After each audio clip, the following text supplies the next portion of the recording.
Subscribe now and press the bell icon. Never miss. नमस्कार दोस्तों, स्वागत करता हूं आपका एसएससी सीएचएसएल 2022 के बैच में। आज का दिन दोस्तों एक ऐतिहासिक दिन है जिसको हम 26 जनवरी के रूप में जानते हैं। 26 जनवरी को रिपब्लिक डे के रूप में मनाया जाता है, या हिंदी में बोलें तो इसे गणतंत्र दिवस के रूप में जानते हैं। गणतंत्र होता क्या है दोस्तों? सबसे पहले तो ये समझ होना जरूरी है।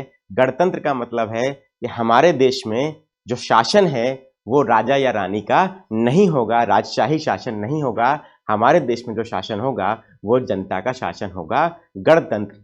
ठीक है, अर्थात जो हमारे राज्य का जो प्रमुख है, हमारे देश का प्रमुख है, भारत देश का जो प्रमुख है वो क्या है? वो जनता द्वारा प्रत्यक्ष या अप्रत्यक्ष रूप से निर्वाचित होगा, जिसे हम भारत के राष्ट्रपति के रूप में जानते हैं। तो भारत का जो प्रमुख है बच्चों, वो कौन है आज की डेट में? राष्ट्रपति है। उसका भी निर्वाचन होता है जनता के द्वारा, लेकिन अप्रत्यक्ष रूप से। ठीक है, तो डिफरेंस है बच्चों राजशाही और गणतंत्र व्यवस्था में। 1947 से पहले भारत में राजशाही व्यवस्था थी, लेकिन आज की डेट में हम आजाद हैं, और आजादी का मतलब अलग होता है और गणतंत्र का मतलब अलग होता है। तो Republic day is different from independence day. तो ये सबसे पहली चीज थी जो मैंने आपको बताई। और आज के दिन दोस्तों हमारा संविधान पूर्ण रूप से लागू हुआ था। अब देखिए, दो बातें हैं यहाँ पे इंपॉर्टेंट। पहला, 26 जनवरी की जो डेट है, हमारा संविधान पूर्ण रूप से लागू होता है, लेकिन हमारा संविधान बनकर तैयार हो गया था 26 नवंबर 1949 को ही, जिसे हम क्या कहते हैं? जिसे हम मानते हैं कि उस डेट में ही संविधान हमारा लागू हो जाना चाहिए था।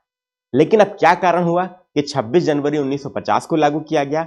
उसका सबसे बड़ा कारण बच्चों ये था, जो मैं आपको बताने जा रहा हूं, जो बहुत सारे बच्चों को क्लैरिटी नहीं रहती है, लेकिन आप लोग को जानना चाहिए। क्यों? क्योंकि हम क्या हैं? हम एक गौरवान्वित नागरिक हैं भारत के। हम सबको ये पता होना चाहिए कि रिपब्लिक डे 26 जनवरी को ही क्यों मनाया जाता है। उसका सबसे बड़ा कारण यह है कि हमारे देश में आजादी की लड़ाई जब चल रही थी, तो दिसंबर 1929 का कांग्रेस का लाहौर अधिवेशन था, जिसमें पूर्ण स्वराज की मांग की गई, जिसमें पंडित नेहरू के नेतृत्व में पूर्ण स्वराज की मांग की गई। और पूर्ण स्वराज का मतलब क्या बोला गया? पूर्ण स्वतंत्रता।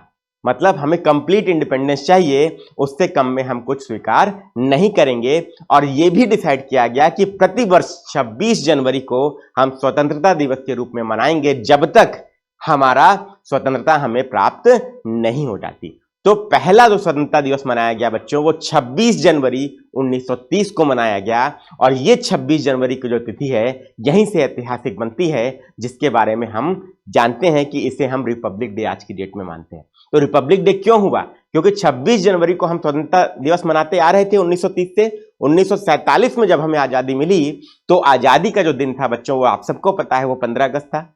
तो हम उस आजादी के दिवस को तो स्वतंत्रता दिवस के रूप में मनाते हैं बच्चों, लेकिन अब 26 जनवरी की तिथि को भी हमें ऐतिहासिक बनाना था। इसीलिए संविधान के निर्माताओं ने और हमारे स्वतंत्रता संग्राम सेनानियों ने मिलकर यह डिसाइड किया कि 26 जनवरी को ही हम भारत का संविधान लागू करेंगे और इस तिथि को ऐतिहासिक बनाएंगे। तो that is the main reason, यही मेन कारण है जिसको हम जानते हैं रिपब्लिक डे के रूप में 26 जनवरी को मनाते हैं। मतलब हमारा संविधान 26 को ही क्यों लागू हुआ, 26 को ही रिपब्लिक डे क्यों मनाते हैं, उसका कारण यह था जो मैंने आपको बताया कि ऐतिहासिक तिथि को मेमोरेबल रखने के लिए, हमेशा याद रखने के लिए इसको हमने क्या किया? सेलिब्रेट करते हैं गणतंत्र दिवस के रूप में। ठीक है बच्चों, तो मैंने दो चीजें आपको बताई, गणतंत्र का मतलब क्या है, और मैंने यह भी आपको बताया कि 26 जनवरी को गणतंत्र दिवस क्यों मनाते हैं, कोई और दिन क्यों नहीं मनाया गया। ठीक है, तो उम्मीद करता हूं आप सबको क्लियर हो गया होगा। तो चलिए अब हम लोग डिसाइड करते हैं, क्योंकि संविधान लागू हुआ था, तो संविधान जब लागू हुआ था तो ये देख लेते हैं कि संविधान कैसे लागू हुआ, या हमारा संविधान बना कैसे, इसके बारे में पूरा विस्तृत रूप से चर्चा करेंगे आज हम लोग। और आप सबके लिए बेटा इंपॉर्टेंट है ये लेक्चर, इतना ज्यादा क्यों? क्योंकि आपकी जानकारी के लिए भी और एग्जाम के पॉइंट ऑफ व्यू से भी, दोनों तरीके से ये इंपॉर्टेंट है। तो देखिए, आपको टॉपिक दिख भी रहा होगा बच्चों, कैसे हुआ संविधान का निर्माण। ठीक है, चलिए देखते हैं, स्टार्ट करते हैं टॉपिक। सबसे पहले आप ये देखिए, this book is constitution of India. ये किताब जो है बच्चों, ये भारत का संविधान है, और भारत का संविधान का पूरा इमेज आप देख सकते हैं बच्चों, इस तरीके से यहां पे मैंने आपके लिए शो किया है। ठीक है, और आप सब बच्चों को पता होना चाहिए कि संविधान की बुक, जो एक्चुअल बुक है, वो कैसी दिखती है, वो बुक ऐसी दिखती है।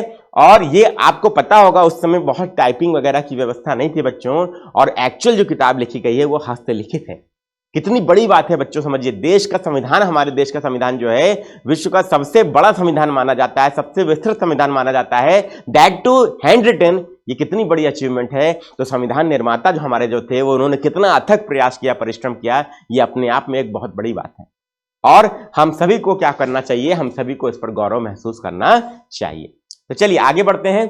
सबसे महत्वपूर्ण चीज, आपका जो टॉपिक है संविधान का निर्माण कैसे हुआ, how was the constitution made.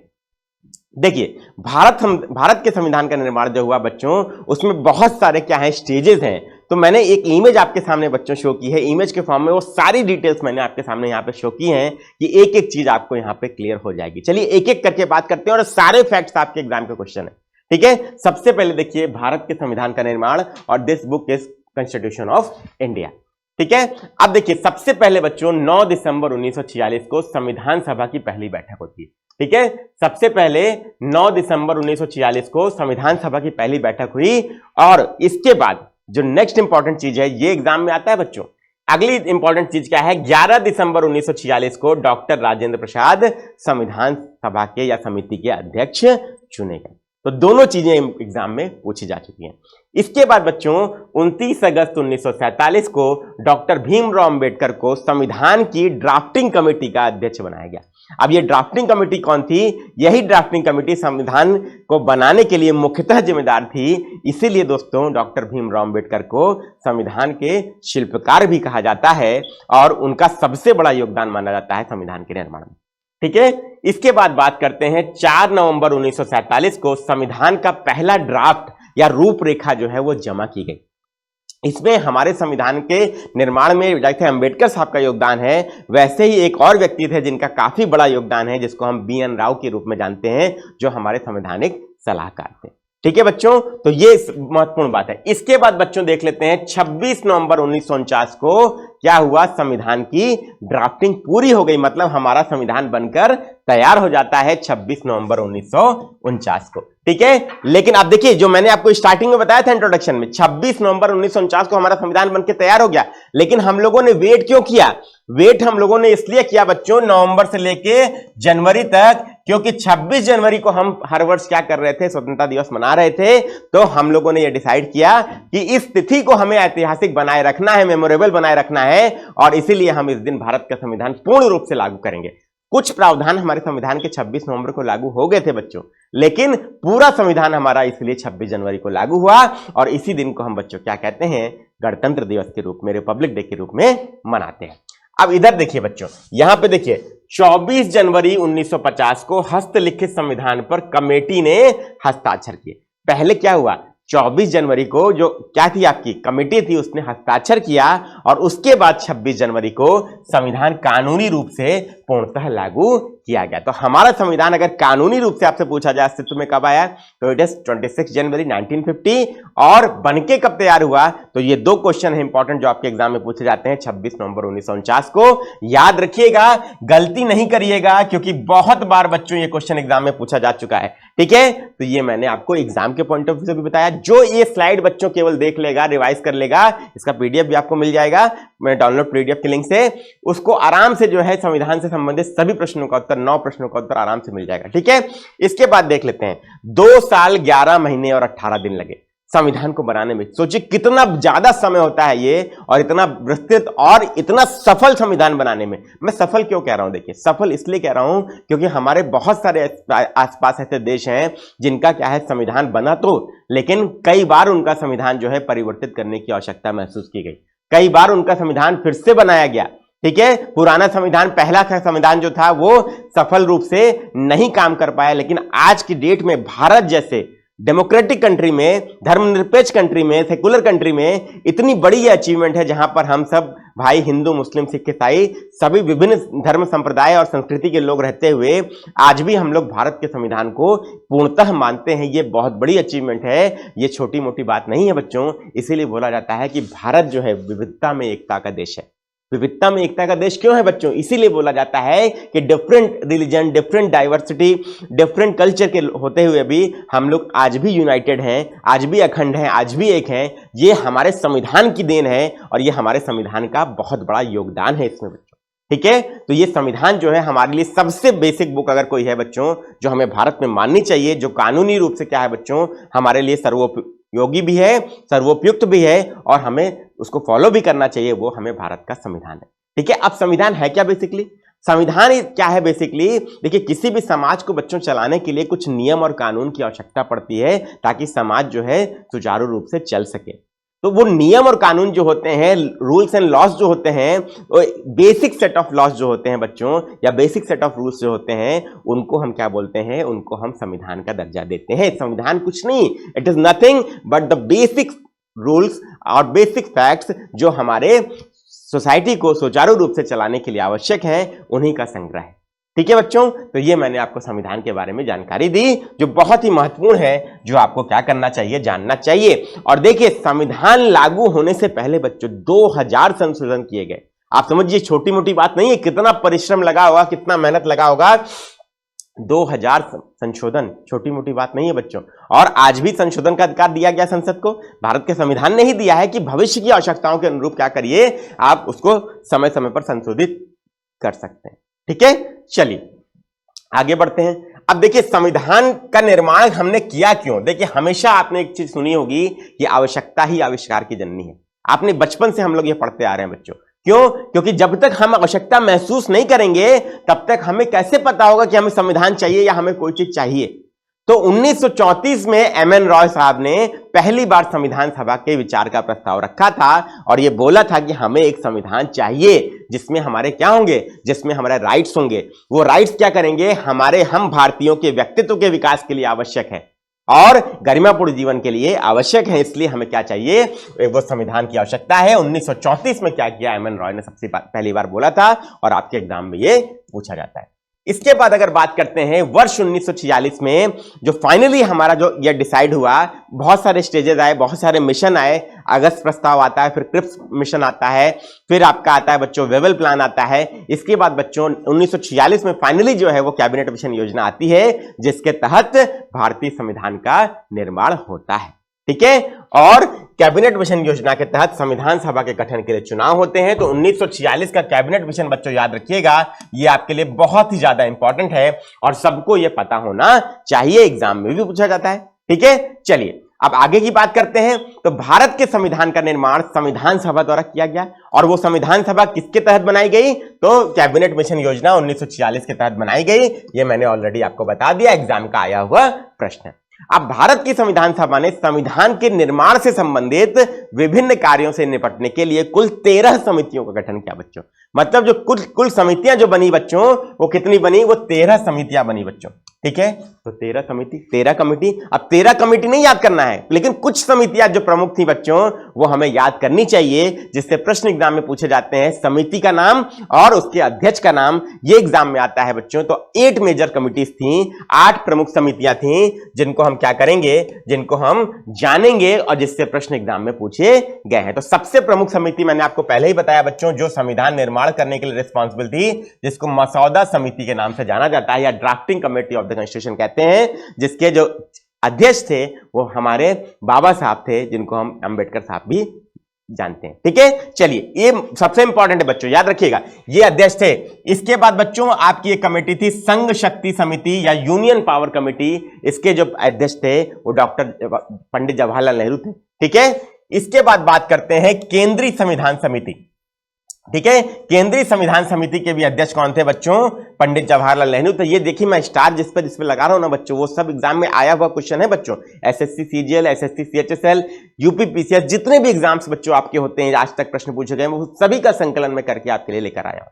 इसके बाद बात करते हैं प्रांतीय संविधान समिति की। इसके अध्यक्ष थे इसके बाद सरदार वल्लभ भाई पटेल। इसके बाद अगली जो समिति थी बच्चों, मौलिक अधिकारों, अल्पसंख्यकों और जनजातीय तथा बहिष्कृत क्षेत्रों पर सलाहकार समिति जो थी, इसके भी अध्यक्ष कौन थे बच्चों? वल्लभ भाई पटेल थे। अब यहां बच्चों एक बात ध्यान रखिएगा आप लोग कि मौलिक अधिकारों की समिति भी थी और मौलिक अधिकारों की उप समिति भी थी। तो मौलिक अधिकारों की समिति के अध्यक्ष थे वल्लभ भाई पटेल और उप समिति जो थी बच्चों उसके अध्यक्ष थे एससी मुखर्जी। याद रखिएगा बच्चों, इंपॉर्टेंट है आपके एग्जाम के पॉइंट ऑफ व्यू से। ठीक है, इसके बाद बात करते हैं प्रक्रिया समिति और इसके अध्यक्ष थे बच्चों डॉक्टर राजेंद्र प्रसाद। यह भी आपका एक बार एग्जाम में पूछा जा चुका है। इसके बाद बात करते हैं राज्य समिति की। तो राज्य समिति जो राज्यों के साथ बातचीत के लिए बनाई गई थी, उसके अध्यक्ष थे पंडित जवाहरलाल नेहरू। इसके बाद बात कर लेते हैं संचालन समिति या स्टीयरिंग कमेटी। संचालन या स्टीयरिंग का मतलब क्या होता है बच्चों? जब आपने देखा होगा कि जैसे गाड़ी आप चलाते हैं तो उसमें एक स्टीयरिंग होती है, वो ड्राइवर क्या करता है? उस गाड़ी का संचालन करता है। स्टीयरिंग जो होती है उसके हाथ में होती है, वो गाड़ी को सही दिशा में ले जाने के लिए जिम्मेदार होता है। तो वही क्या था बच्चों, जो स्टीयरिंग कमेटी बनाई गई थी वो इसीलिए बनाई गई थी कि सही दिशा में समयबद्ध तरीके से हम संविधान का निर्माण कर सकें। उसके अध्यक्ष कौन थे? हमारे पहले राष्ट्रपति, जिनको हम डॉक्टर राजेंद्र प्रसाद के रूप में जानते हैं। ठीक है बच्चों, तो ये आपकी महत्वपूर्ण समितियां हो गई जो मैंने आपको बताया, आपको इसके बारे में सारी जानकारी दी, और जो जितने भी प्रश्न आज तक एग्जाम में पूछे गए सबका मैंने संकलन आपको करके बताया। और वीडियो अगर पसंद आ रहा हो बच्चों तो एक बार लाइक और शेयर कर सकते हैं। बहुत इंपॉर्टेंट फैक्ट्स हैं संविधान के निर्माण से संबंधित। ठीक है, अब भारत के संविधान के संदर्भ में जो प्रमुख तथ्य हैं बच्चों, जो की फैक्ट्स हैं, उसके लिए भी हम लोग क्या करेंगे, थोड़ा सा बात कर लेते हैं। सबसे पहले क्या है जो एग्जाम में पूछा जाता है बच्चों, कि भारत का संविधान जो है वो दुनिया का सबसे विस्तृत संविधान है। मोस्ट डिटेल्ड कॉन्स्टिट्यूशन है जो वो इंडिया का है बच्चों, और that too the successful one.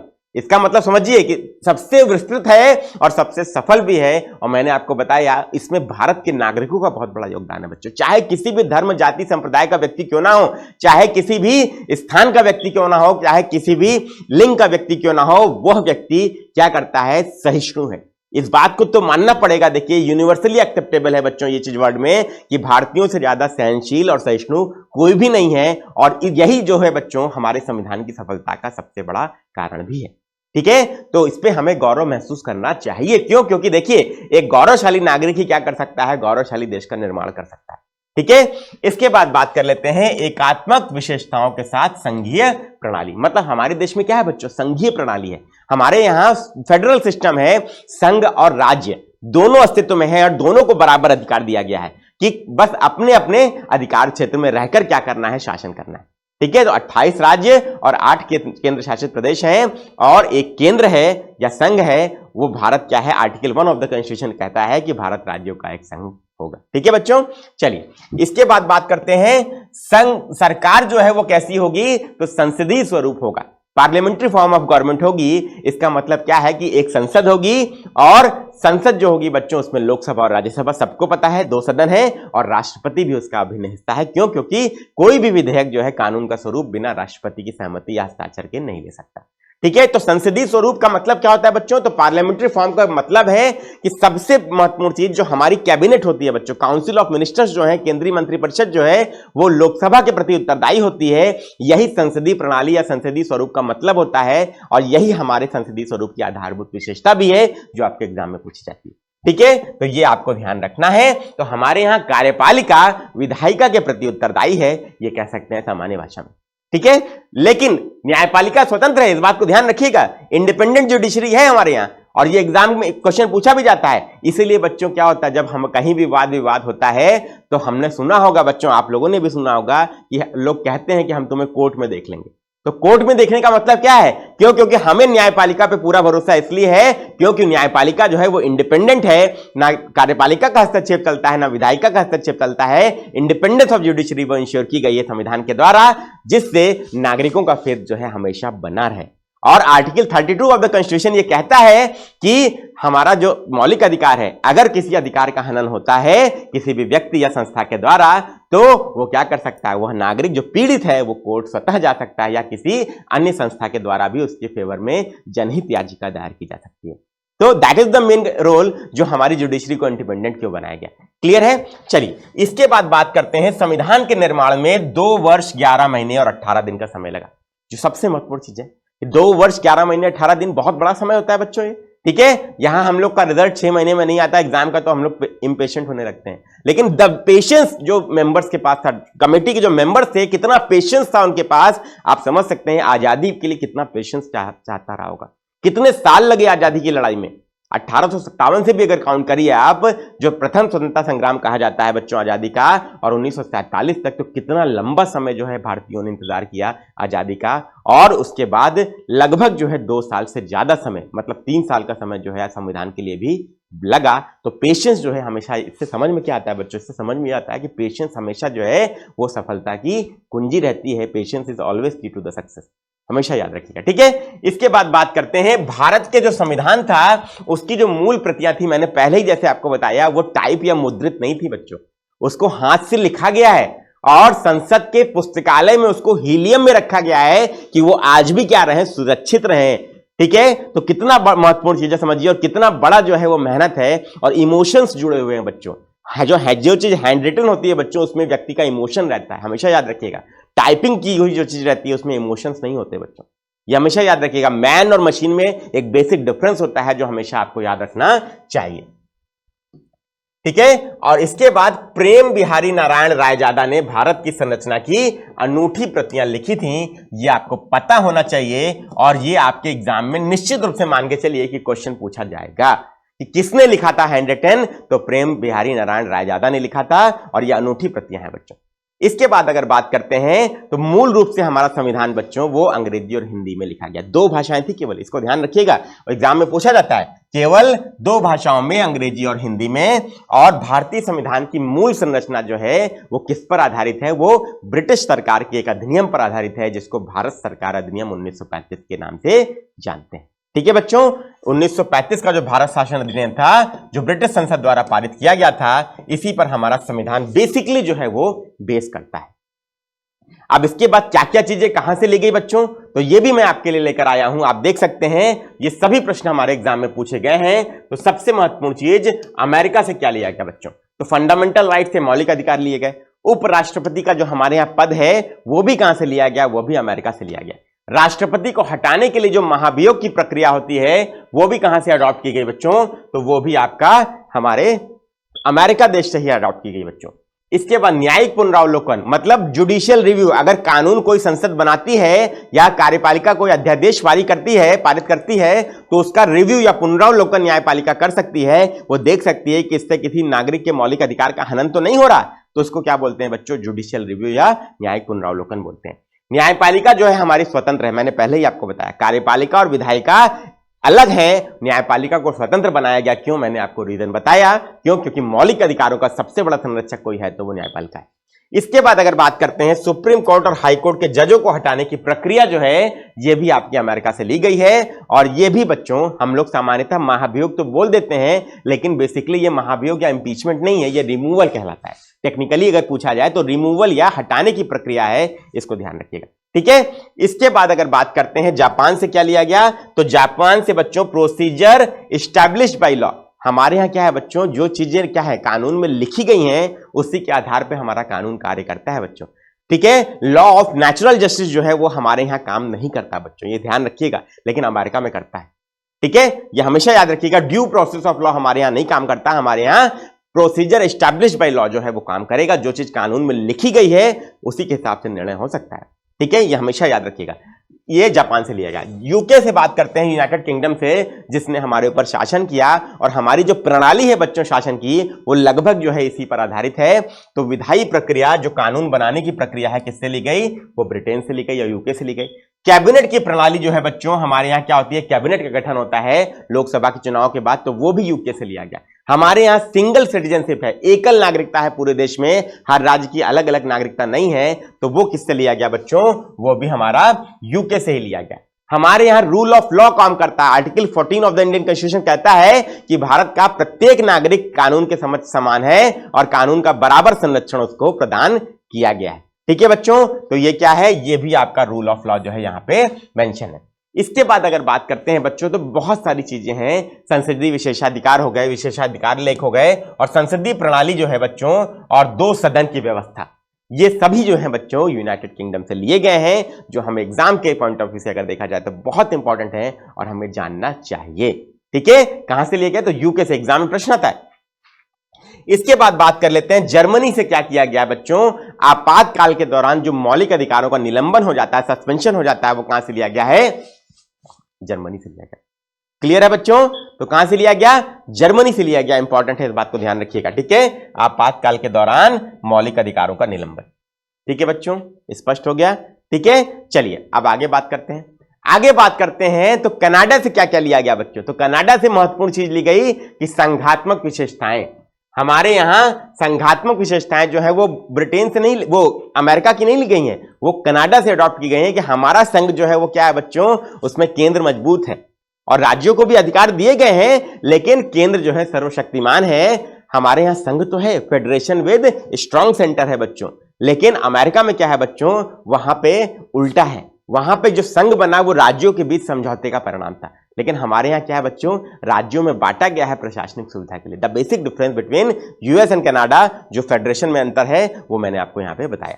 इसके बाद बात करते हैं केंद्र के पास अवशिष्ट शक्तियां जो हैं, जो रेसिडुअल पावर्स हैं, वो किसके पास होंगी, वो केंद्र के पास होंगी। मतलब हमारे यहाँ क्या शक्तियों का विभाजन किया गया है संघ सूची, राज्य सूची और समवर्ती सूची में। तो जो विषय बच जाएंगे उन पर कानून कौन बनाएगा, तो उन पर केंद्र सरकार ही कानून बनाएगी। ये भी कनाडा से लिया गया।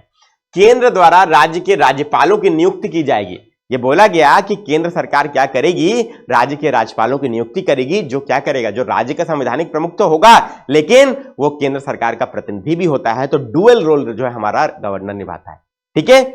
और राज्य सरकार को देखता भी है कि ये संविधान के प्रावधानों के अनुरूप चल रही है कि नहीं चल रही है, और अगर नहीं चल रही है तो राष्ट्रपति शासन लगाने की संस्कृति जो है केंद्र सरकार को भेज सकता है, राष्ट्रपति को भेज सकता है, ठीक है बच्चों। चलिए, article 356 of the Indian constitution, सर्वोच्च न्यायालय की जो एडवाइजरी जुरिस्डिक्शन होता है बच्चों, सलाहकारी अधिकारिता जो होती है, वो भी आपकी कनाडा से ही ली गई है। नोट कर लीजिएगा, इंपॉर्टेंट है बच्चों, ठीक है। इसके बाद अगर बात करते हैं फ्रांस की, तो फ्रांस से जो है हमारा जो गणतंत्र शब्द है बच्चों, गणतंत्रात्मक व्यवस्था जो है वो कहां से ली गई है, वो फ्रांस से ली गई है। इसको याद कर लीजिएगा, बहुत इंपॉर्टेंट है बच्चों। गणतंत्रात्मक व्यवस्था जो है, गणतंत्र व्यवस्था जो है वो कहां से ली गई, फ्रांस से ली गई है। और मैंने गणतंत्र का मतलब पहले ही आपको बता दिया क्या है। मतलब जो हमारे राज्य का मुखिया होगा बच्चों, वो जनता के द्वारा क्या होगा, प्रत्यक्ष या अप्रत्यक्ष रूप से निर्वाचित होता है, और वो भारत में राष्ट्रपति कहलाता है। राजशाही व्यवस्था नहीं है भारत में, कोई राजा या रानी नहीं है बच्चों। अब वो टाइटल सब जो है वो सब हट गए, उन किसी को मान्यता प्राप्त नहीं है, ठीक है। चलिए, प्रस्तावना में जो स्वतंत्रता, समानता और बंधुत्व के सिद्धांत जो है बच्चों, वो भी हमारे कहां से लिए गए, फ्रांस से लिए गए हैं। ये भी एग्जाम में पूछा जाता है, ठीक है। इसके बाद बात कर लेते हैं ऑस्ट्रेलिया से क्या लिया गया बच्चों, तो कंकरेंट लिस्ट लिया गया, समवर्ती सूची, मतलब ऐसी सूची जिस पर केंद्र और राज्य दोनों सरकार क्या कर सकते हैं, कानून बना सकते हैं।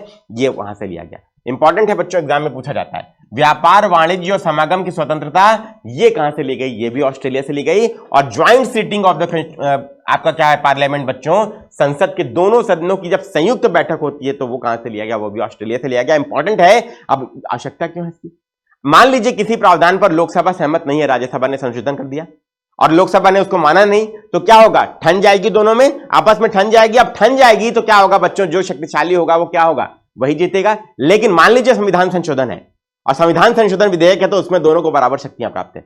अब पास कैसे होगा संशोधन, तो इसमें यह राष्ट्रपति को अधिकार दिया गया कि वो संसद के दोनों सदनों की संयुक्त बैठक बुला सकता है और लोकसभा का अध्यक्ष जो है उसकी अध्यक्षता करता है, ठीक है।